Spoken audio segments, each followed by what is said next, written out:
What do you think you're gonna do?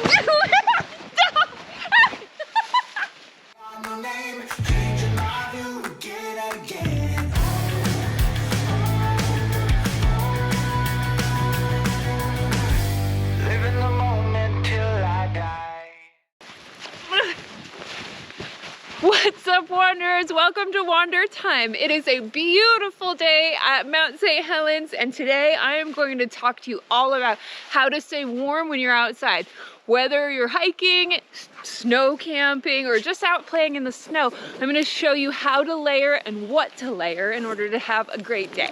All right, so the first layer you're going to go with is your base layer. Now, the most important thing to remember about this is you do not want cotton. Cotton doesn't wick moisture, it doesn't dry very fast, so it's really a bad choice when you're preparing to be in wet or cold.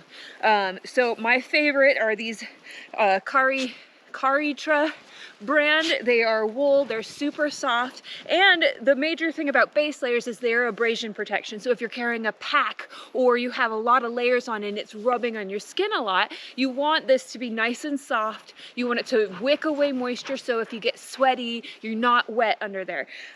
So these are my absolute favorites.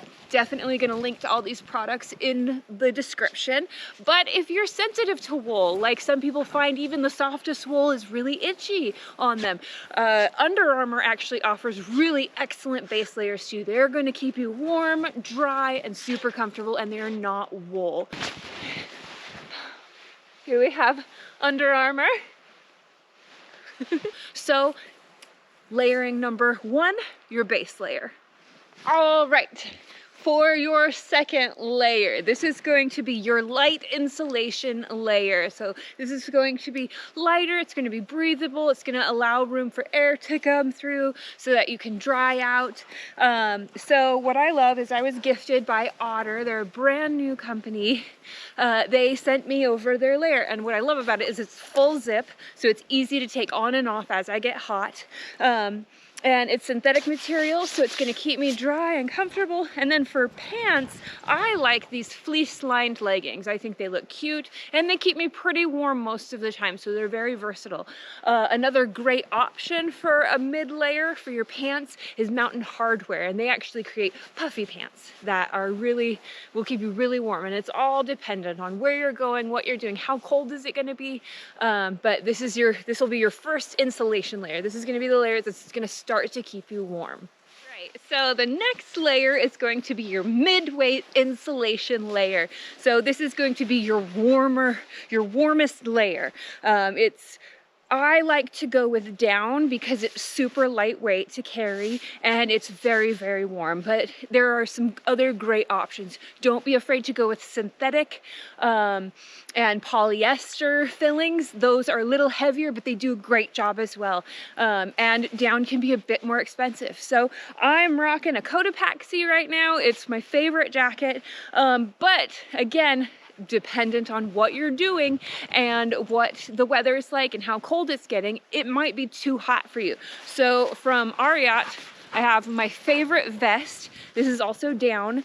And this is just a little bit cooler of an option if you're working hard and you need to start pulling layers off. A big thing to remember when you're out in the cold is don't let yourself get sweaty, because once you get wet, it's very hard to warm up from. So for our mid-weight insulation layer, I recommend down, but don't be afraid to go with those other options. They're a little heavier, but definitely will get the job done. All right, for our fourth layer, this is your shell layer. Now this is the layer that is meant to keep you dry. Some of them, like my North Face jacket here, are a little bit insulated, so it's gonna keep me warmer. The great thing I love about this guy is it has these underarm vents, so it allows me to cool off slowly if I need to. But there are a lot of shells that aren't insulated at all, and that might be just right for you if you just need this layer just to keep you dry. The other layers are meant to insulate. This is going to seal it all together. And also I'm rocking snow pants, but there are also other dry pants that aren't insulated like these that are going to be a great one. Now, most people are going to stop there. They're gonna say you need 4 layers to stay warm and comfortable when you're out playing, but that's not exactly right. And again, this is weather dependent and it depends on what you're doing. But from what I've learned from mountaineers, there's actually a 5th layer you need to have. All right, our 5th layer. So this is my parka and it's very heavy. So this would be your backup layer. This is going to be your emergency layer. And let's say you're out on a hike or snowshoeing and you stop for lunch. That is when your body temperature drops because you're not working so hard. And once it gets cooled off, it's very hard to warm up again. So the parka is available in order to maintain that body heat on stops. It's also very important to have on hand in case of an emergency while you're out in the wilderness. And I can't stress enough how important it is to carry these extra layers and to carry emergency gear with you. I have had friends on short hikes that have ran into emergency situations and they have actually saved someone's life by the emergency layers they brought for themselves. They got them out without hypothermia, without disaster. So as with anything, we got to look out for each other out here. And so having these emergency layers on hand, maybe a few extra in our pack, is really going to make the difference and make for a fun adventure. It's going to take away a lot of worries. So I hope you guys enjoyed this video. I hope you learned something. I'm going to link to all of my recommended products in the description. As always, leave no trace, and I will see you on the next wandering.